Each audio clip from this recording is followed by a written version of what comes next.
Gaadi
Polavaram దగ్గర tribal place Valmiki విజ్ఞానం ఈ కార్యక్రమానికి మడుపల్లి మోహన్ గుప్తా గారు, ఫౌండర్ గుప్తా ఫౌండేషన్, మరియు మల్లీశ్వరి గారిని వేదికపైకి ఆహ్వానిస్తున్నాను.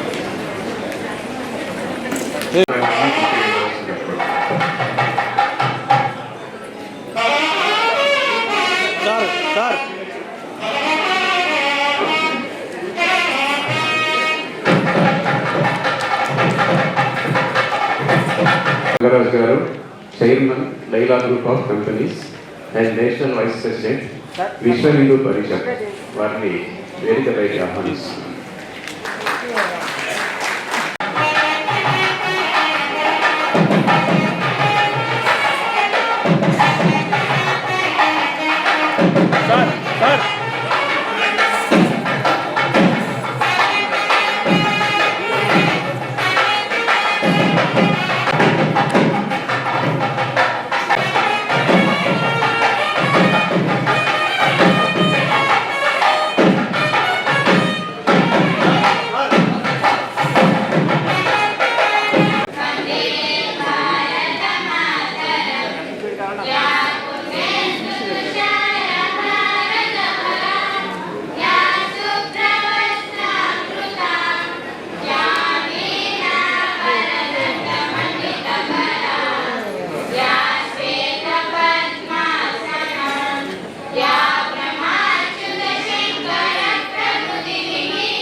మడుపల్లి మోహన్ గుప్తా గారు గుప్తా ఫౌండేషన్ ద్వారా సామాజిక సేవలో అనేక కార్యక్రమాలు చేపట్టారు. తెలుగు సాహితీ మూర్తులను దేశం గర్వ అవార్డు బహుకరించారు. 1994 నుంచి 21 మందికి శ్రీ మడుపల్లి కృష్ణమూర్తి సాహిత్య పురస్కారాన్ని బహుకరించారు. 2024 సంవత్సరానికి సామాజిక సేవలో భాగంగా వాల్మీకి విజ్ఞాన కేంద్రం బంగావారిగూడెం గురుకుల పాఠశాల విద్యార్థులకు ఆహార సదుపాయం కొరకు 46 లక్షల రూపాయలతో నిధిని ఏర్పాటు చేసి ప్రతి నెల 30,000 రూపాయలు అందజేయనున్నారు. ఈరోజు ఈ కార్యక్రమం మనం జరుపుకోబోతున్నాం. 20 లక్షల రూపాయల విలువ గల అంబులెన్స్ని ఏలూరులోని Good Samaritan cancer and general hospital Bangayagudem వారికి ఈరోజు అందజేయనున్నారు.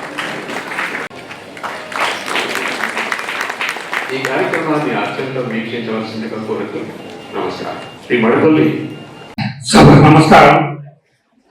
గుప్తా ఫౌండేషన్ గురించి గత 30 సంవత్సరాలుగా నేను చెప్పిందే చెప్తున్నాను. మళ్ళా చెప్పడం మీ అందరికీ కూడా విషయం అనిపిస్తుంది.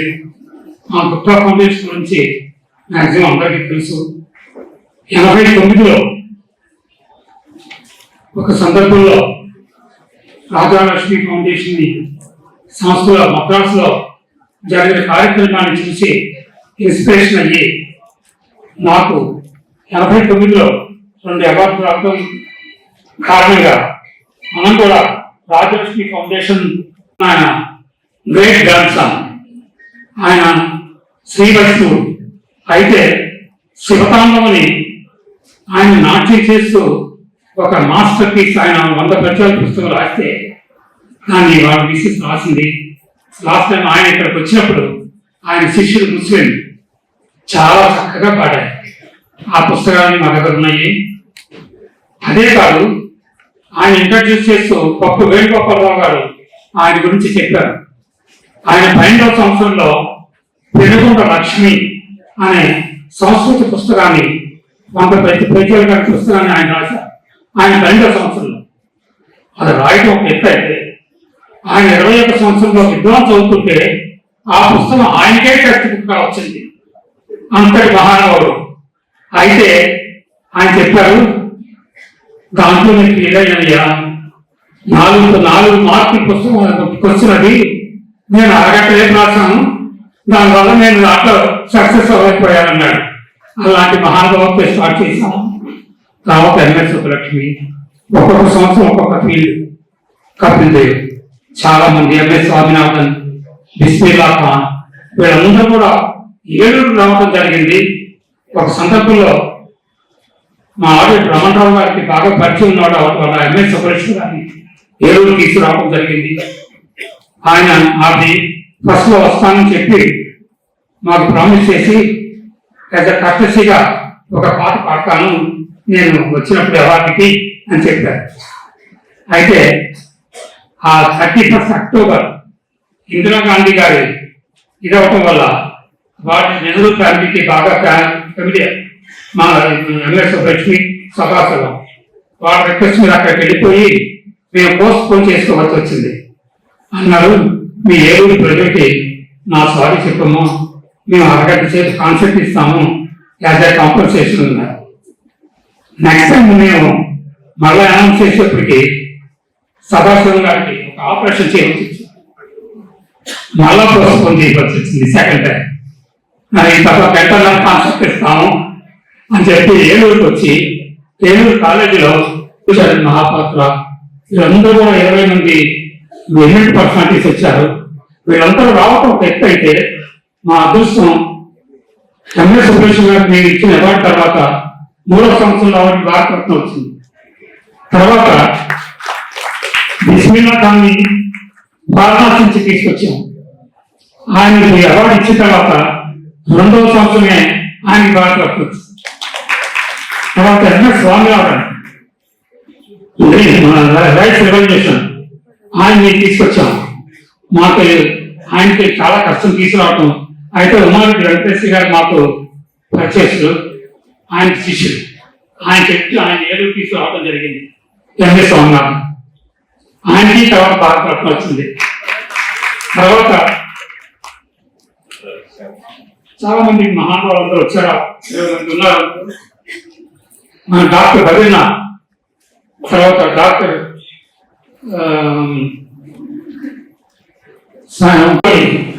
ఒక మలేషియన్ లేడీ, ఆయన స్పీచ్ కి ఇన్స్పిరేషన్ అయ్యి 18 అమ్మాయి ఒంటి మీద ఉన్న నగలను ఇచ్చేసి, తర్వాత ఆయన ఆర్మీలో చేరి ఆయన లాస్ట్ లో ఫ్లైట్ వెళ్ళేప్పుడు కూడా సెండ్ చేసేవారు.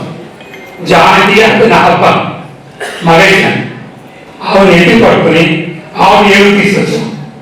ఆవిడ మన స్వతంత్ర దినోత్సవం 50 సంవత్సరంలో ఆవిడ అవార్డు ఇస్తుంది. ఇలాంటి అన్ని కర్ణాటకలో is a part of marine archaeology. Archaeology భూమి మీద జరిగేది ఉంటుంది. ఆయన మెరైన్ ఆర్కియాలజీ సముద్ర గర్భంలో ఉన్న వాటిని పరిశోధించేటువంటి ఆయన కర్ణాటక ద్వారాకని కనిపెట్టి ఆ వీడియోస్ అంతా ఇచ్చారు. ఆయన తీసుకొచ్చాం. ఇలాగ తలుచుకుంటే ఎలా జరిగింది మాకే ఆశ్చర్యం.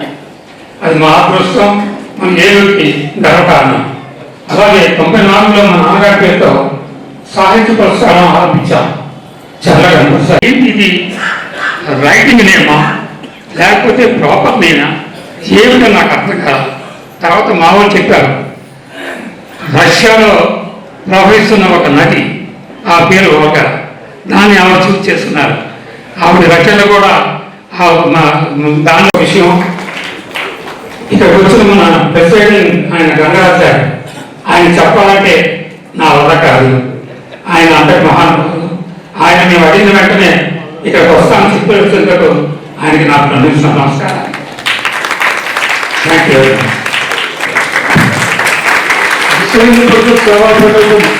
భారతీయ సేవకులు నిర్వహించబడుతున్నటువంటి ఈ శ్రీగోపాలపురం గవర్నమెంట్ విద్యాలయం, గిరిజన ఓరియంటెడ్ ప్రాథమిక పాఠశాల మరియు శ్రీ పోకరాజు రేవగంగరాజు ప్రాథమిక విద్యాలయ కేంద్రం, గిరిజన ఓరియంటెడ్ ఉన్నత పాఠశాల పాఠశాల అభివృద్ధి నిమిత్తం పాఠశాల గుప్తా గారు ఈరోజు 40 లక్షల రూపాయలు విరాళం అందిస్తున్నారు. దానికి భారతీయ మొదట 3 నెలలకు సంబంధించిన 30,000 రూపాయలు చొప్పున 3 నెలలకి 90,000 రూపాయలకి వారికి అందజేయడం జరిగింది.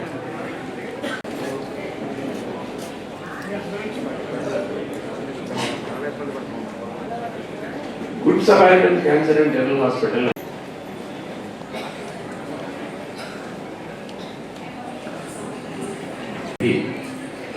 డొనేషన్ గా 20 లక్షల రూపాయల వర్క్ అంబులెన్స్ ని వాళ్ళు అందజేయడం జరిగింది.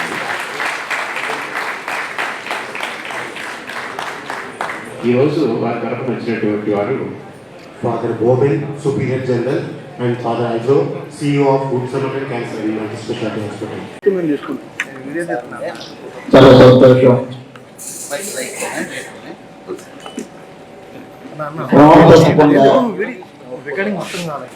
మోహన్ గుప్తా గారు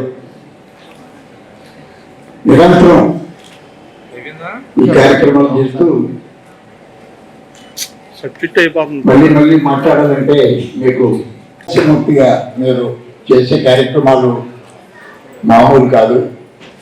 ఎందుకంటే ప్రతి ఒక్కరూ మనం కష్టపడతాం, సంపాదిస్తాం, కానీ సొసైటీకి కూడా మనం ఎంతో కొంత చేయాలని తపన మరి ఉండటం చాలా అదృష్టం. అది ఆ తపన లేదంటే అది ఖచ్చితంగా ఉద్దేశం తప్ప దురదృష్టం తప్ప ఇంకోటి చెప్పలేము.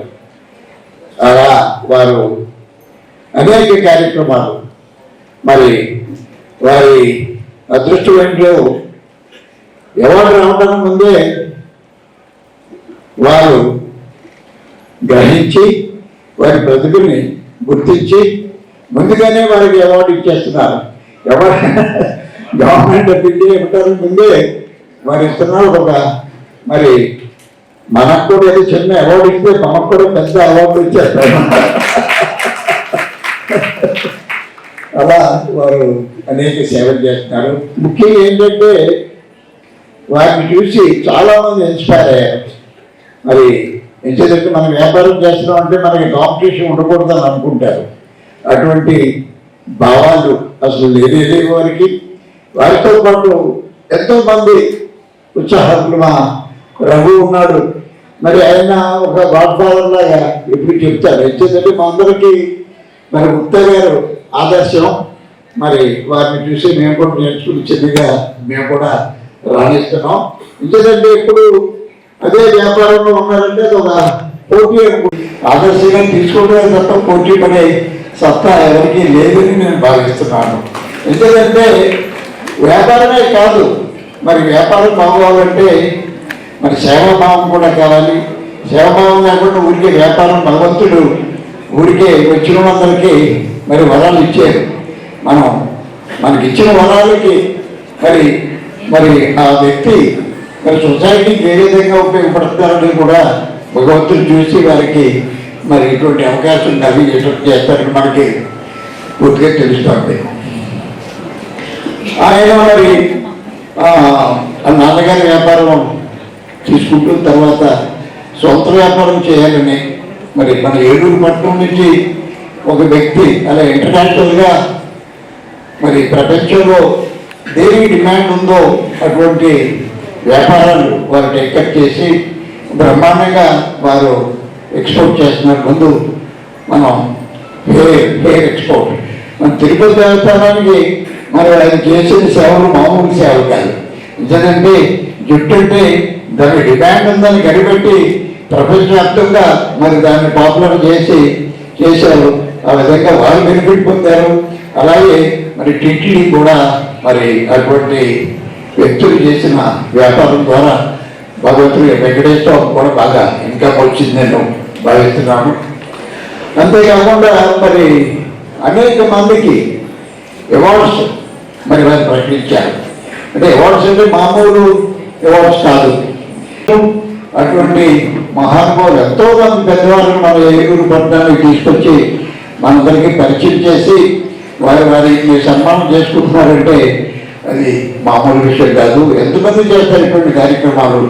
మనం వ్యాపారం చేసుకుని సంపాదించుకుంటాం కానీ ఇటువంటి మహోన్నత వ్యక్తులని రికగ్నైజ్ చేసి వారు మన దేశానికి మన అందరికీ చేసిన సేవకు గుర్తింపుగా వారు చేసిన కార్యక్రమం మనం అంతా ఎంతో గర్వించాలి. ఆ విధంగా వారే కాకుండా వారే కుమారులు ఇద్దరు కూడా అదే మాటలో నడుస్తూ తప్పకుండా ముందుకు తీసుకెళ్తానని నేను భావిస్తున్నాను.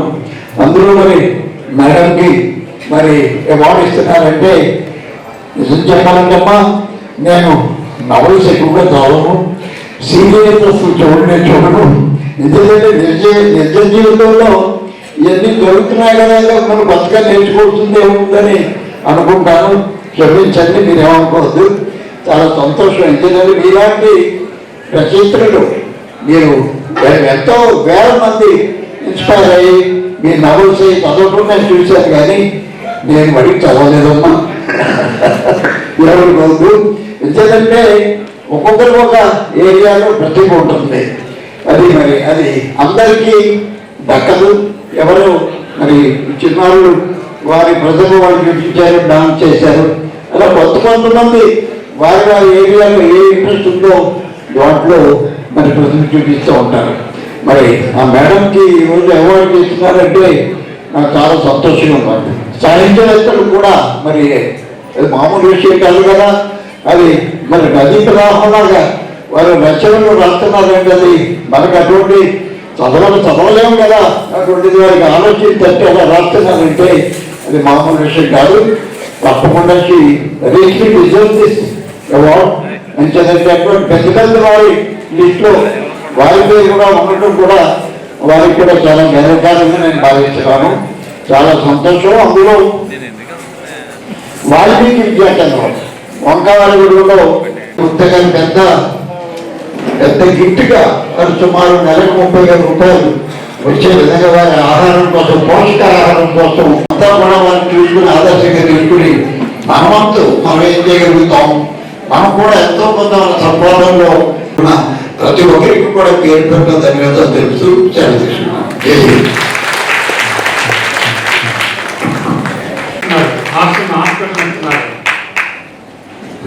కోట్లతో వ్యాపారం చేస్తారు.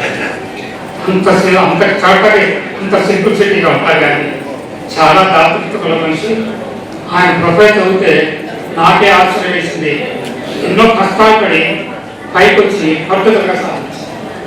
ఇక నేను కష్టపడ్డా కానీ ఇష్టపడి కష్టపడ్డా, అంతేగాని కావాలని కష్టం పడలేదు. అయితే నేను ఫస్ట్లో వ్యాపారం చేసినప్పుడు నాకు ప్రాబ్లమ్స్ వచ్చింది. అభ్యాసంలో చీటింగ్ చేశారు. దాన్ని సాధించడం కోసం మా నాన్నగారి దగ్గర తీసుకున్న 10,000 ఆయనకు తిరిగి ఇవ్వాలని 6 సంవత్సరం కష్టపడి ఢిల్లీలో కూర్చుని ఆయన 10,000 ఆయన ఇచ్చేదాకా ఆ టైంలోనే నాకు ఒక అబ్బాయి కూడా పుట్టిపోయారు. పోయిన తర్వాత వచ్చాను ఇంటెలిజెన్స్ కిషోర్ కంట ముందు. ఏదైనా కానీ కష్టపడితే కానీ రావు. లలిత జోలి చెప్పినట్టు డబ్బులు ఊరికే రావు. Dr.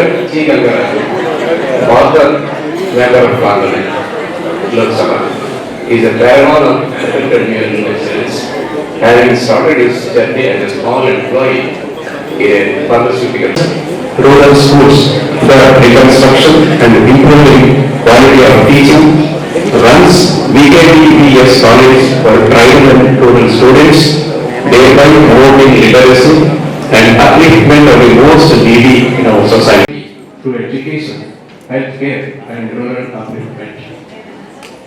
As a proponent of cultural heritage, arts and sport, he is involved with many organizations. And closely associated with RSS and its service activities. He is a former secretary and former president for Andhra Cricket Association. He is also former vice president for BCCI and former IPL. Fully guided the completion of the International Cricket Stadium at Mangalagiri. As a VHP member, He is the main organizer for conducting Haindava Shankaravam. తర్వాత శ్రీ కృష్ణమూర్తి సాహిత్య పురస్కారం సన్మాన కార్యక్రమం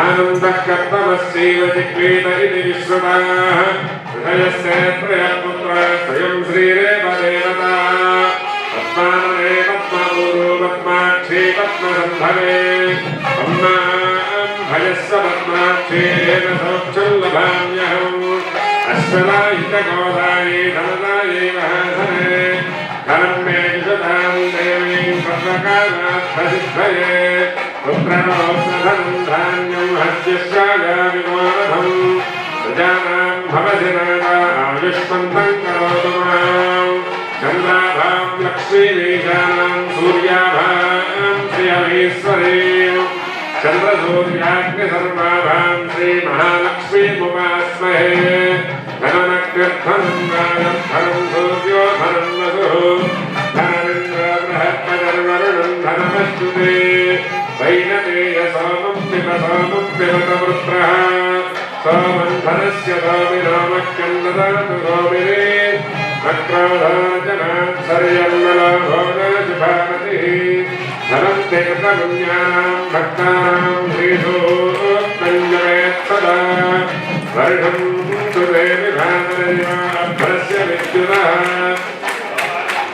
सर्वबीजान्यवब्रह्मद्विषोदे पद्मप्रिये पद्मिनि पद्महस्ते पद्मालये पद्मधरायताक्षे विश्वप्रिये विष्णुमनोनुकूले त्वत्पादपद्मं मयि सन्निधत्स्व आसा पद्मासनस्था विपुलकटितटे पद्मभद्रायताक्षे गम्भीरा रत्नाभिस्तरभरणमिता शुभ्रवस्त्रोत्तरीया लक्ष्मीर्गजेन्द्रैर्मणिगणखचितैः स्नापिता हेमकुम्भैः नित्यं रत्नहस्ता मम वसतु गृहे रत्नाङ्गल्ययुक्ता लक्ष्मीं क्षीरसमुद्रराजतनयां श्रीरङ्गधामेश्वरीं आशीभूतसमस्तदेववनितां लोकैकदेवाङ्गुरां श्रीमन्मन्दकटाक्षरद्धतिभवद्ब्रह्मेन्द्रगङ्गाधरां त्वां त्रैलोक्यकुटुम्बीन्द्रहिजां वन्दे मुकुन्दप्रियां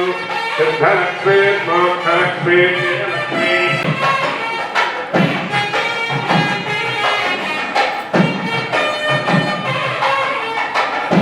మడిపల్లి కృష్ణమూర్తి సాహిత్య పురస్కారం 2024 అందిస్తున్న శుభవేళ 4 మంచి మాటలు.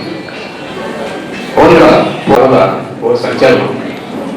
ఆ నవలకు 1987లో ఉషోదయ పబ్లికేషన్స్ చతుర ఉత్తమ నవలా రచయిత అవార్డును అందుకున్నారు. వివిధ భారతీయ భాషల్లోకి అనువదించేందుకు నేషనల్ బుక్ ట్రస్ట్ స్వీకరించింది. 2015లో ఆమె విముక్త అంటే విశృంఖలత్వం కాదు, వ్యక్తిత్వం, ఆత్మ గౌరవం, స్వావలంబన అని ఖండితంగా చెప్పిన ఒక బలమైన నొక్కి చెప్పే తీరు ఆమె రచనలలో పరిచయం ఉన్న పాఠకులు గ్రహిస్తారు. పుట్టని బిడ్డకు తల్లి ఉత్తరం, 3 తరాలు ఆమె ఆంగ్లం నుంచి అనువదించిన రచనల్లో కొన్ని. విముక్త కథలు కన్నడంలోకి అనువదించబడ్డాయి. నవల, కథ అన్ని సాహిత్య ప్రక్రియల్లో ఆమె గణనీయంగా కృషి చేశారు. యశోబుద్ధ, పంపా దీనంతో కలిసి 9 నవలలు, విముక్త, కథలు లేని కాలంలో సహా 7 కథా సంకలనాలు, కవితలు, తడియారని గాయాలు, అలసడి మా జీవితం వంటి సంపాదకత్వంలోని రచనలు, ఎకసే కిరీటాంతంతా, మనసు నుంచి కలుసుకు వంటి 18 అనువాదాలు, 2 నాటికలతో పాటు భద్రం కొడుకో సినిమా, గాంధీ డబ్బింగ్తో సహా 4 చలనచిత్రాలు, ఓ ప్రేమ కథ, అమీనా మాదిరి 7 టెలిఫిల్మ్స్, మాలవి 7 నగరవాసులకు ఓ మంచి జ్ఞాపకం, ఓ శిఖర దర్శనం. ఇట్లు బడిపల్లి మోహన్ గుప్తా.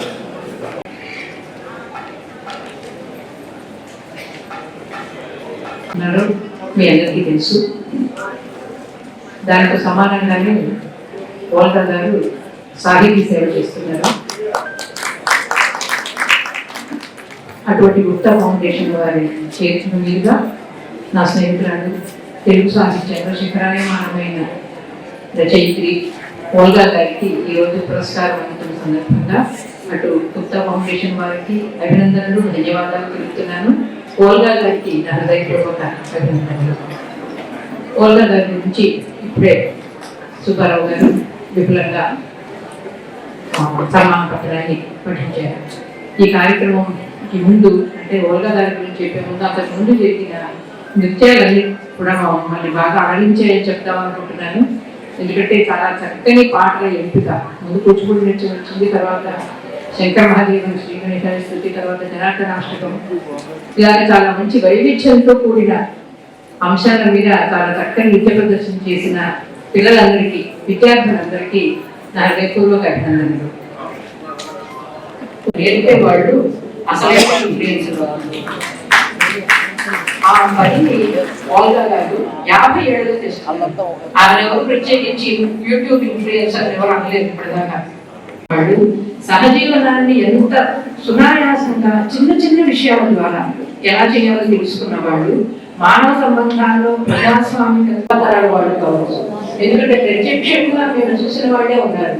ఓల్గా గారి రచనల వల్ల మేము ప్రభావితమై మా చూపును మార్చుకున్నాము, మా జీవితాలను మార్చుకున్నాము.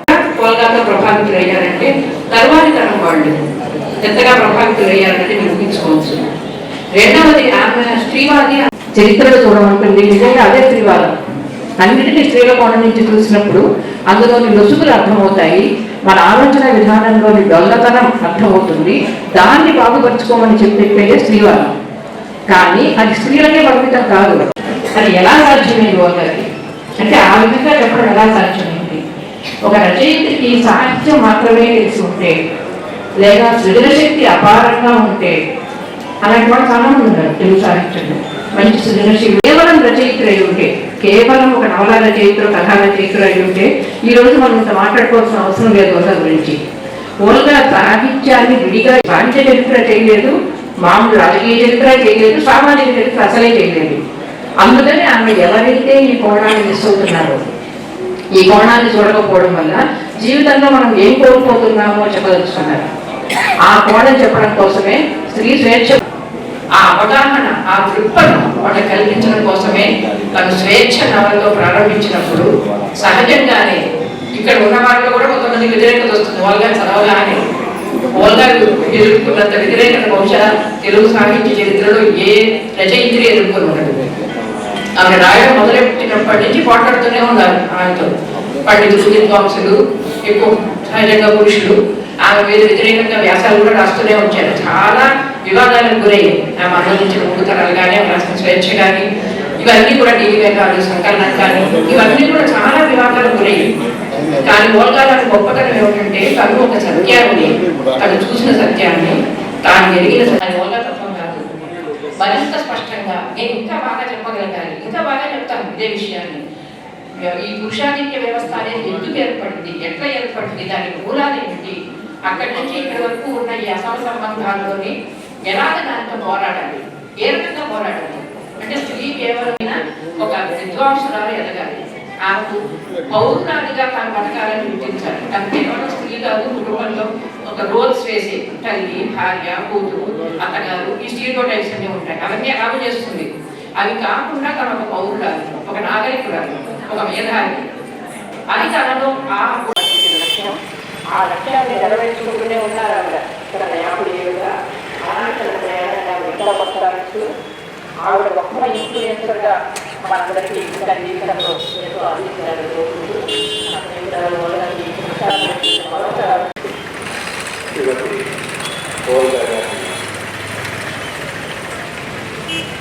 గుప్తా గారికి నా ధన్యవాదాలు. వారు మొట్టమొదట ఆ అవార్డుల సంగతి వారు ఇచ్చిన వాటి సంగతి చెప్తుంటే నాకు చాలా భయం వేసింది. ఎక్కడ ఎంఎస్ సుబ్బలక్ష్మి, ఎక్కడ బిస్మిల్లా ఖాన్, అలాగే పుట్టపర్తి నారాయణాచార్యులు, ఇంకా నేను ఆ లిస్టులో చూశాను మా గురువు గారు జైపూర్ రామ. అవార్డుని నేను ఇవాళ తీసుకోవటం నా అదృష్టం, నా గర్వం. అందుకు గుప్తా ఫౌండేషన్ వారికి, మోహన్ గుప్తా గారికి, వారి సతీమణికి, అందరికీ ఇక్కడ ఆ ఫౌండేషన్లో భాగస్వాములైన వారందరికీ కూడా నా ధన్యవాదాలు, కృతజ్ఞతలు. అలాగే మృణాలిని నా గురించి చాలా చెప్పింది, సైటేషన్లో చదివారు, నా రచనలు చదవమని కూడా మృణాలిని చెప్పింది. స్త్రీవాదం అంటే చాలామంది ఏదో అనుకుంటారు, భయపడతారు, అదేదో చాలా పెద్ద విషయం అన్నట్లు అనుకుంటారు.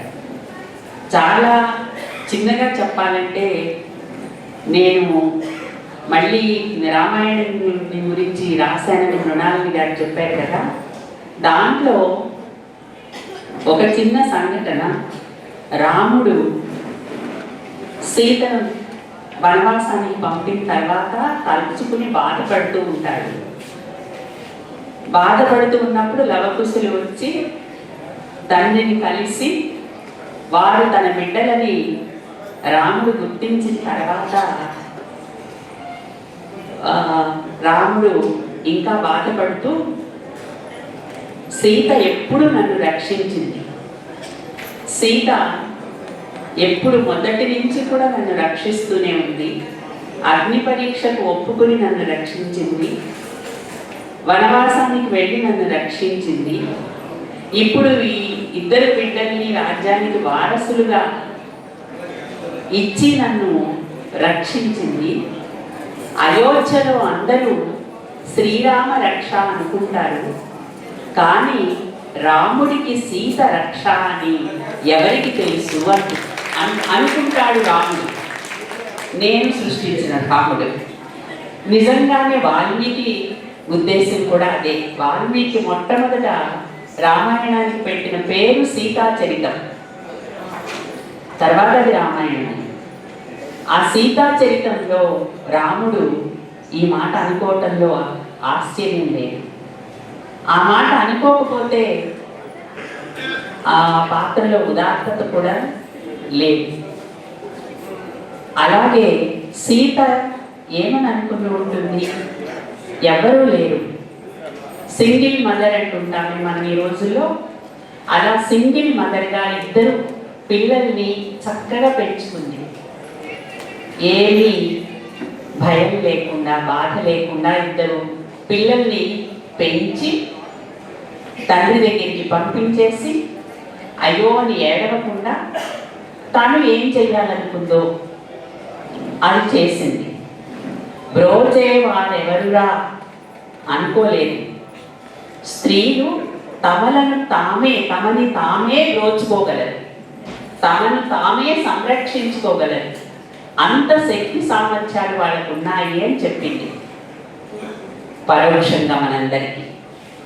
అది విముక్త కథలా. అంటే రామాయణాన్ని తిరగ రాశాను అంటే నేను అందులో లేనిదేవి రాయలేదు, ఉన్నదాన్ని ఇప్పటి సందర్భంలో ఎలా అర్థం చేసుకుంటే మనం శక్తి పొందగలం అనేదాన్ని నేను రాశాను.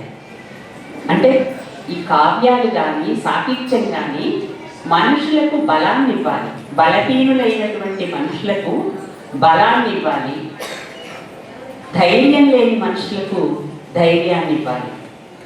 అలాంటి ధైర్యాన్ని వాళ్ళ స్త్రీలకు ఇవ్వటానికి స్త్రీవాద సాహిత్యం వస్తుంది అని నేను అనుకుని, అలాంటి బలాన్ని ధైర్యాన్ని, మీకు మీరే కర్తలు, మీ జీవితానికి మీరే కర్తలు అని చెప్పటానికి నేను రాస్తూ వస్తున్నాను. ఆ రచనలు ఇవాళ ఒక సమ్మతిని పొందాయి. మొట్టమొదట సంప్రదాయవాదులు లేకపోతే ఒక రకమైనటువంటి భావాలలో ఉండే వాళ్ళందరూ ఈ రచనల్ని భయంగాను అనుమానంగాను అట్లా చూడటం మొదలెట్టారు. కానీ విముక్త కథలు వచ్చిన తర్వాత చాలా పెద్ద పండితులు, వాళ్ళకి స్త్రీవాదంతో ఏమీ సంబంధం లేని వాళ్ళు, దాన్ని పెద్దగా తెలియని వాళ్ళు, ఆమోదించని పండితులు నాకు స్వయంగా ఫోన్ చేసి చాలా బాగా రాశావమ్మా అన్నారు. అంటే ఎక్కడ మనం ఎట్లా చెప్పాలి, పాత్ర ఔచిత్యాన్ని ఎట్లా వాళ్ళకి అర్థం చేయించాలి అనే దాని మీద మనం కొద్దిగా దృష్టి పెడితే మనుషుల్ని మార్చొచ్చు, వాళ్ళ భావాల్ని మార్చొచ్చు, సున్నితంగానే చెప్పి వాళ్ళని కదిలించవచ్చు అని నాకు నేను రాస్తున్న క్రమంలో తెలుసుకుంటున్నాను. తెలుసుకోవటమే రాయటం. ఒక కథో ఒక నవలో లేకపోతే ఇంకో పుస్తకమో ఒక రచయిత రాశాడంటే ఆ రాస్తున్న క్రమంలో తను కూడా ఎన్నో విషయాలు నేర్చుకుంటాడు. ఆ నేర్చుకునే నిత్య విద్యార్థినిగానే నేను ఉన్నానని చెప్తున్నాను. తర్వాత ఏలూరికి ఎందరో మహానుభావుల్ని రప్పించానని గుప్తా గారు చెప్పారు. నేను ఏలూరికి ఎప్పుడో నేను ఇక్కడ తెనాలి విఎస్ఆర్ కాలేజీలో లెక్చరర్గా పనిచేస్తున్నప్పుడు సిఆర్ కాలేజీలో మేము లెక్చరర్ల అసోసియేషన్ వాళ్ళందరం ఒకరోజు నిరాహార దీక్ష చేసాం మా డిమాండ్స్కి ఏదో. అప్పుడు మొట్టమొదటిసారి వచ్చానమాట. అది రావటం, ఆ కాలేజీలో కూర్చోవటం, నిరాహార దీక్ష చేసి సాయంత్రానికి ఇంటికి వెళ్ళిపోవటం తెనాలి. అంత తప్ప నాకు ఏలూరుతో తెలియదు. కానీ ఏలూరు నిజంగా వద్దామనుకుని మేము స్నేహితులందరం కలిసి 2011లో ఈ పక్కనే ఉన్న వరహాపట్నంలో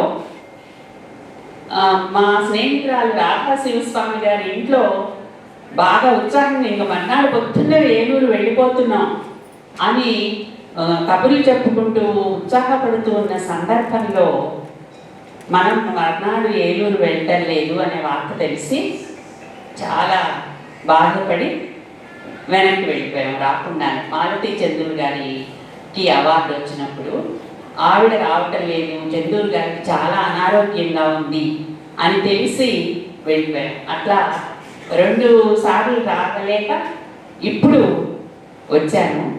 కానీ ఏలూరు నాకు ఎప్పటి నుంచి తెలుసు అంటే నా విద్యార్థి దశలో చరణ్ గారి పుస్తకాలు అన్నీ చదువుతున్నప్పుడు ఆయన మ్యూజియంస్లో రాస్తారు, ఏలూరులో కాలువ ఒడ్డున నండూరి సుబ్బారావు అనే ఒక ప్లీడరు,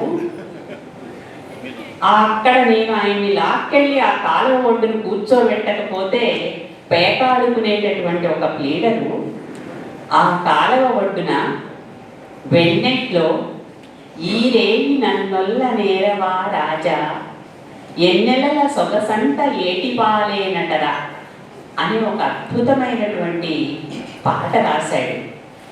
ఎలుతులంతా మేసి ఏరు నెమరేసింది కలవరపు నా బతుకు కలత నిదరయ్యింది అనే అద్భుతమైన span song of Nanduri Subbarao గారు. అది ఈ ఏలూరులో ఇక్కడే రాయబడింది.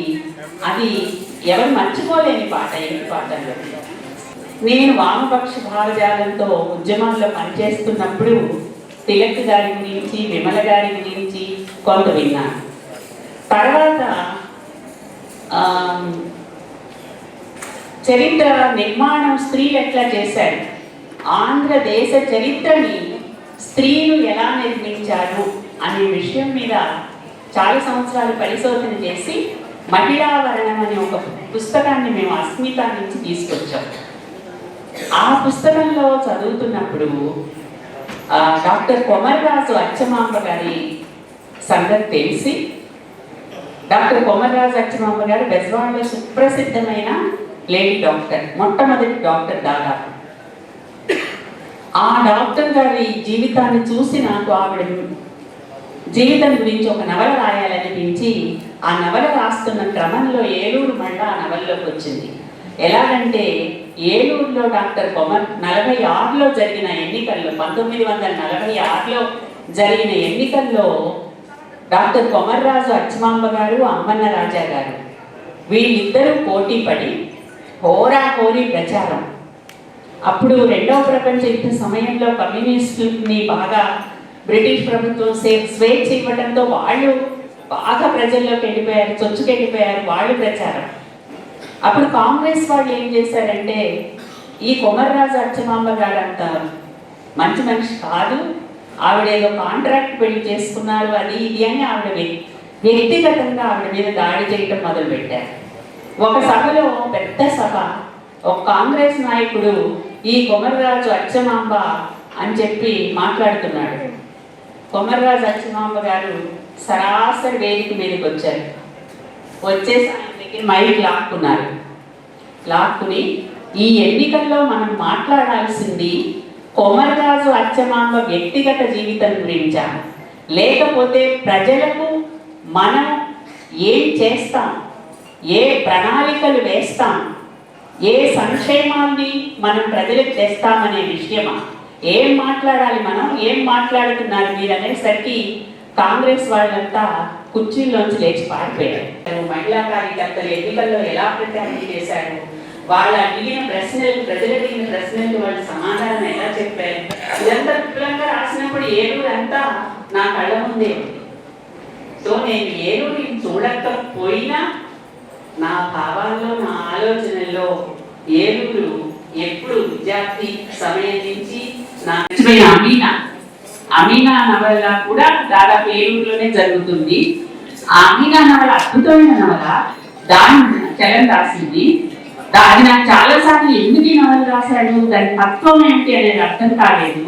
మృణాలిని ఒక గొప్ప ప్రసంగం చేసి అమీనా అంటే అమీనా కాదు ప్రకృతి, అలా అర్థం చేసుకోవాలి అని చెప్పినప్పుడు ఏలూరి పరిసర ప్రాంతాల ప్రకృతి అంతా చలవుని ఎట్లా చూశాడు అనేది నాకు బాగా అర్థమైంది. సో ఏలూరుతో ఉన్న నా అనుబంధం అక్కడ మొదలై ఇక్కడి వరకు వచ్చింది. ఇవాళ చాలా అందంగాను, ఆనందంగాను, హుందాగాను ఈ పరిచయం పెరిగింది. ఇది బలపడుతుందని ఆశిస్తూ ఈ రోజు జరిగిన ఈ కార్యక్రమం మళ్ళీ గుప్తా ఫౌండేషన్ వారికి, మిగిలిన అందరికీ చాలా చాలా చాలా ధన్యవాదాలు చెప్తూ, ఏలూరులో గుప్తా ఫౌండేషన్ ని ఎవరు మర్చిపోలేరు. దేశమంతా, భారత రత్నులందరూ మీ దగ్గర నుంచే వచ్చారు కాబట్టి భారతదేశం కూడా మిమ్మల్ని మర్చిపోలేదు. అలాంటి గుప్తా ఫౌండేషన్ వారిని మళ్ళీ మళ్ళీ మళ్ళీ అభినందిస్తూ నేను సెలవు తీసుకుంటాను.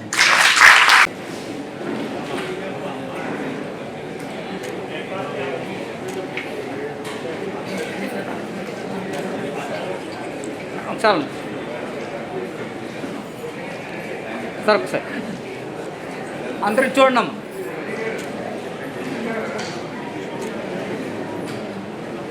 Okay.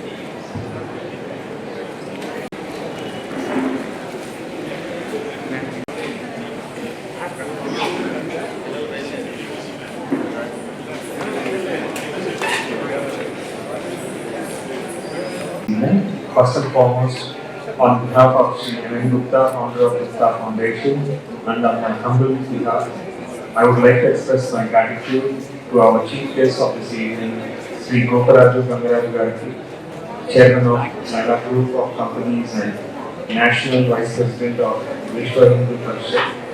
I would like to thank Srimati Olga Garu for accepting Sri Madhupati Krishnamurti Sahitya Puruskaram Award for the year 2024.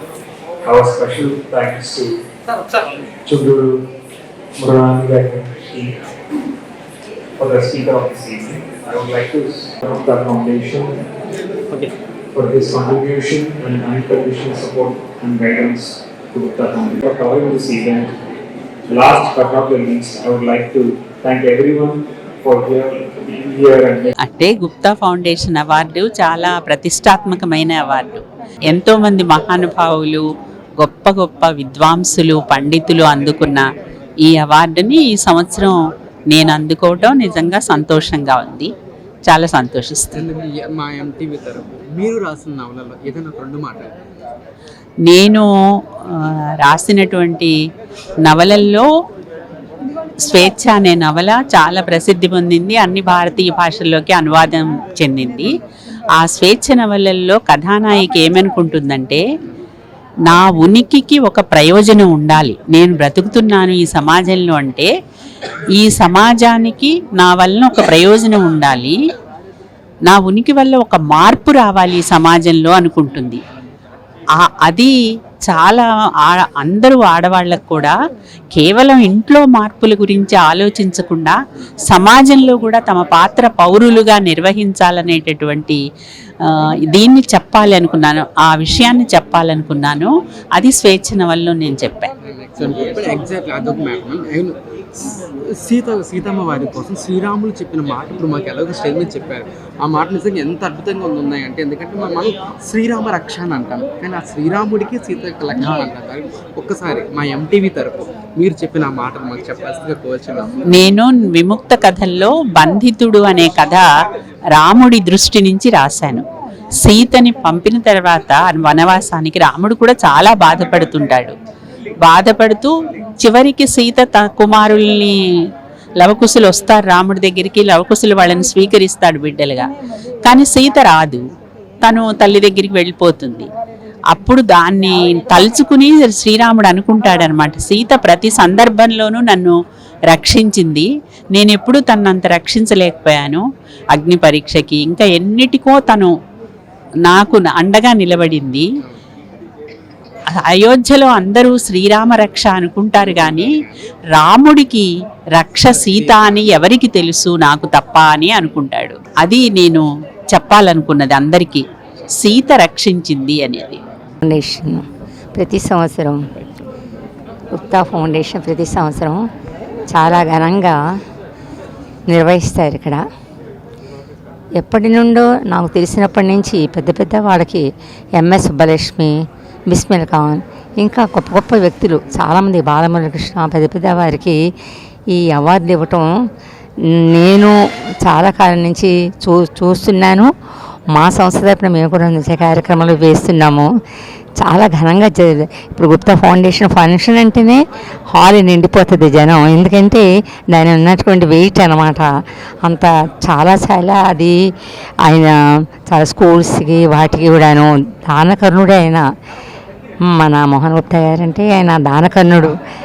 చాలా సంస్థలకి ఇప్పుడు డబ్బున్నా అందరూ అన్ని రకాలుగాను దాన్ని నిర్వహించలేకపోతున్నారు. వాళ్ళ కోసం వాళ్ళు ఉపయోగించుకుంటారే కానీ ఒక సంస్థలకు ఇవ్వటాలి అలా కాదు. ఈయన కళాకారులను గుర్తించి తర్వాత పెద్ద సంస్థలను గుర్తించి ఈయన వారికి కావలసినటువంటి సౌకర్యాలు కల్పించి చాలా ఘనంగా చేయటం నాకు చాలా వరకు తెలుసు. ఈరోజు కూడాను చాలా శ్రీమతి ఓల్గా పోపూరి లలిత కుమారి గారి ఆవిడకి ఈరోజు సాహిత్యకర్త ఆవిడే చాలా ఘనంగా ఇక్కడ వైమిచ హాల్లో చేశారు. కనివిని ఎరుగునటువంటి చాలా గొప్ప ఫంక్షన్ ఇక్కడ చేశారు. నాకు చాలా గర్వకారణంగా ఉంది. ఇలాగా చాలా చేస్తారని నేను ఆయన్ని మరీ నేను ఆయన్ని కళాసుమంజలతో నేను కోరుతున్నాను. 1989లో విజయ స్కిన్ హాస్పిటల్, 2011లో విజయ లేజర్ సెంటర్, 2016లో విజయ హెయిర్ కేర్ సెంటర్ ప్రారంభించిన ప్రముఖ చర్మ వ్యాధుల నిపుణులు, గోల్డ్ మెడలిస్ట్ డాక్టర్ సుబ్బారావు గారి నేతృత్వంలో గత 35 సంవత్సరాలుగా నిరంతరం వైద్య సేవలు అందిస్తున్న ఏకైక అత్యంత ఆధునిక సంస్థ మీ Vijaya hair skin and laser centre. ఏలూరులో మొట్టమొదటిసారిగా అన్ని రకాల పరికరములతో పెట్టిన ఏకైక సంస్థ Vijaya hair skin and laser centre. అనుభవజ్ఞులైన డాక్టర్స్ చే అత్యంత మెరుగైన వైద్య సేవలు అందిస్తున్న సంస్థ. అన్ని రకాల ట్రీట్మెంట్లు, hair, skin, nails, hair transplantation, skin tightening, tattoo removing వంటి అన్నిటికీ కూడా ఏకైక సంస్థ Vijaya hair and laser centre. మా అడ్రస్ శంకరమఠం వీధి, ఆర్ఆర్పేట, ఏలూరు 2.